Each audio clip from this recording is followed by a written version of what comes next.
Hey folks, John Ojaka here from MusicMarketingManifesto.com, where you'll find advanced strategies, tactics, and tips for actually selling your music. Now today's video, it's going to be, I think, fairly brief, but I also think fairly fun.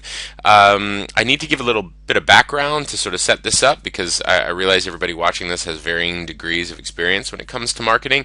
Many of you are brand new to this stuff. Many of you have been with me for a while and are very engaged in driving traffic and building your lists and ultimately selling music.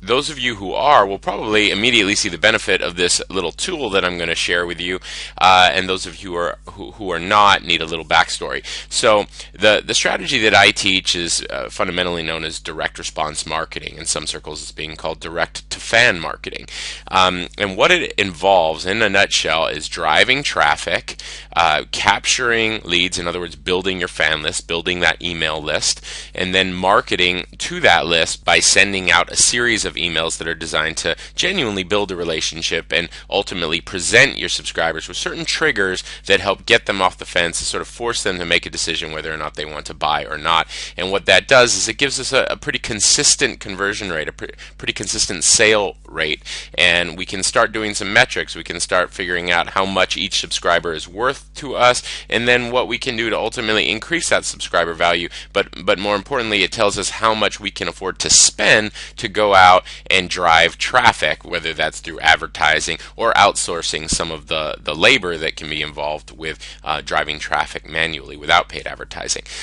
However, in the beginning, when people are just getting started to this, most people want free traffic. They want to drive traffic for free. And traffic it boils down to two basic things. You're either creating content or you're paying to piggyback on someone else's content. And again, there's a lot of nuances to the subject of creating content for traffic, but again, giving you the sort of quick version, what that usually means is going out and figuring out what the search behavior is of your potential fans. So if you know that your fans like Bob Dylan, then there's a good chance that they're going to be searching for various Bob Dylan related keywords. And a quick little aside, there's a handy free tool. You can go to Google, just type in Google's free keyword tool, and you'll find a keyword tool that you can type in some root keywords like Bob Dylan or country music or hip hop, whatever it is that you're doing, and it'll give you a list of related keywords and Google search estimates. And the goal is to try to find something with as much search volume as possible,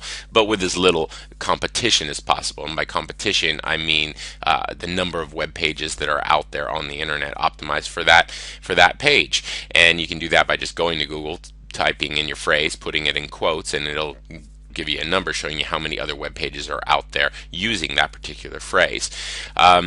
And again, the nuances of that would take me, volumes to go over. But that's the fundamental process, and you actually don't really need to know much about it. If you knew nothing and you just created, you just used some common sense, figured out what keywords your fans were likely using when they went to the internet to search for things related to music, and then you created some content around those keywords, and you did that consistently over time, you would start to see traffic. And the idea is that you essentially become your own advertiser. You create a blog post or a video, and then somewhere within that you present those people with a call to action. If they like Bob Dylan, they might also like so-and-so. Click here to get some free music, something along those lines. And the type of content you can create, that can be a blog post, that could be a YouTube video, it could be something as simple as a tweet or a social media post. But generally, we're talking about blog posts and videos. But the number one stumbling block that people encounter when they engage in this is they don't know what the heck to write about. They don't know how to communicate with their fans. They don't know where to start, more importantly.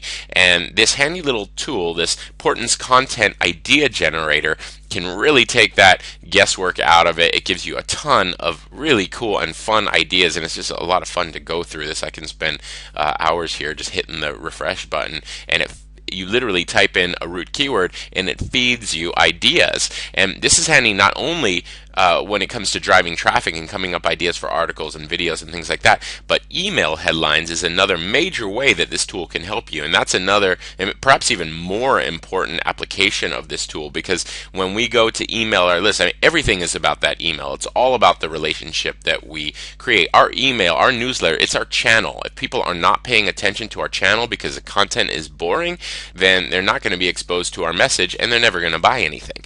So the idea is to keep people engaged. page, and the first job of your email is to get them to open it, and that boils down to that headline. If the headline is not interesting, they're not going to open it. If they don't open it, they're not going to read it. If they don't read it, they're not going to click. So this tool can really help with that, because I know a lot of people get stuck. Heck, I get stuck all the time coming up with interesting things to say. But once you do have a kind of a framework, or you have a basic idea, it becomes easy to communicate. It's fairly easy to talk about anything, but it's a lot harder to come up with an idea for something to talk about. So again, nothing earth-shattering here, but I found this little tool, wanted to share it with you because it was a lot of fun, and I think it'll actually help some of you guys, particularly those of you who are actively emailing your lists and out there creating content with the purpose of driving traffic in mind. So without further ado, let's jump right in here. Here's the tool. If you just go to musicmarketingmanifesto.com/title maker, again, that's musicmarketingmanifesto.com/title maker, that will take you here, and all you need to do is type in a subject. So let's say that your music was, or you found that your fans also like the Rolling Stones. We type in the Rolling Stones, click this little arrow, and it gives us an idea. Shocking ways the Rolling Stones will make you better in bed. Now, it would be hard not to click that if you got an email in your inbox that said that, even if it was out of sheer curiosity, because it's sensational, obviously. And you have these little cues here. Sometimes they help better understand why you're including any one of these elements. Other times they're just sort of a little entertaining blips. You can see here, intros matter, lay it out so we can follow you. Again, that's a helpful little guide. So what do you do with a headline like this? Well, it's just a funny one to start this little demo with, but if you could pinpoint ultimately what the problems were that people were having in bed, maybe it's confidence, maybe it's lack of sex appeal, whatever that was, and I don't want to dig too deep to illustrate a point here, because I'll start to sound like a creep, but if you could pinpoint what that problem was, then you could ultimately think about the Rolling Stones and ask yourself, what concepts, what attitudes do the Rolling Stones embody that, if embraced by an individual, would ultimately help them in those same problem areas? And so that's kind of the idea. Let's keep hitting refresh and see what else comes up. 17 ways knowing about the Rolling Stones will land you in jail. You know, a little weak, but you can sort of feel where they're coming from. 10 ways the Rolling Stones could leave you needing a lawyer. That's easy to come up with a few ideas about.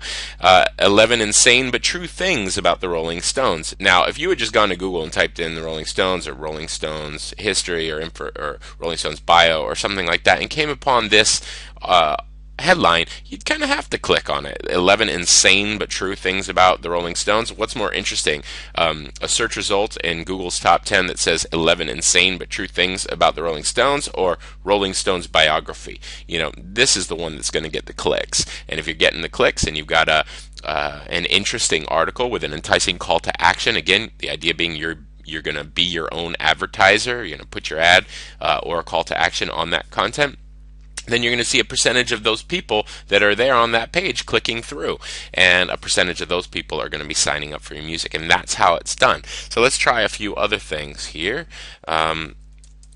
Country music.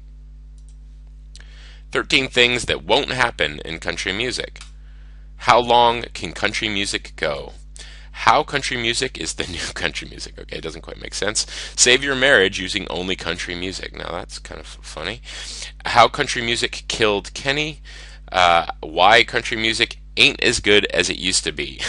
You know, these are all great headlines that would make fantastic subjects for an email going out to your list, or for an article or video that were designed to ultimately pull in viewers and help build your fan base. Now let's try one more. Let's see. Let's try hip hop. 6 ways hip hop could leave you needing a lawyer. Why Kim Kardashian will never be good at hip hop. All of these, they're all sensational, they're funny, and you couldn't help but click. So again, nothing earth-shattering here, but a handy little tool. I know when I sit down to create content or even just write an email to send out to my list, I'm kind of going, oh, what the heck am I going to say? If you start off with this tool, again, go to musicmarketingmanifesto.com/title maker, and just start off with this tool. Type in whatever the broad subject is that you want to discuss, and see if this tool doesn't save you 30 minutes of sitting around twiddling your thumbs coming up with lame ideas, because the strength of that title is everything, whether it's trying to get people to open their email or whether it's trying to get people to click on your link and ultimately read or view, if it's a video, your content. It all starts there, and if you don't make that happen, then you're never going to get any traffic. If you never get any traffic, you're never going to build your list, and if you don't build your list, you're never going to have any sales.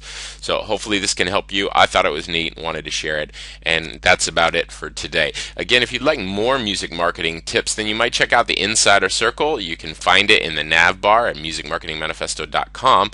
That's a music marketing mastermind community where I'll share strategies and tactics and tips with you on a regular basis, and there's a forum where we can all chat about it privately. You can really go and watch the video there that'll tell you a lot more about it. Or if you're just getting started with this stuff and you need to lay out a base marketing strategy that actually works, then check out Music Marketing Manifesto 2.0.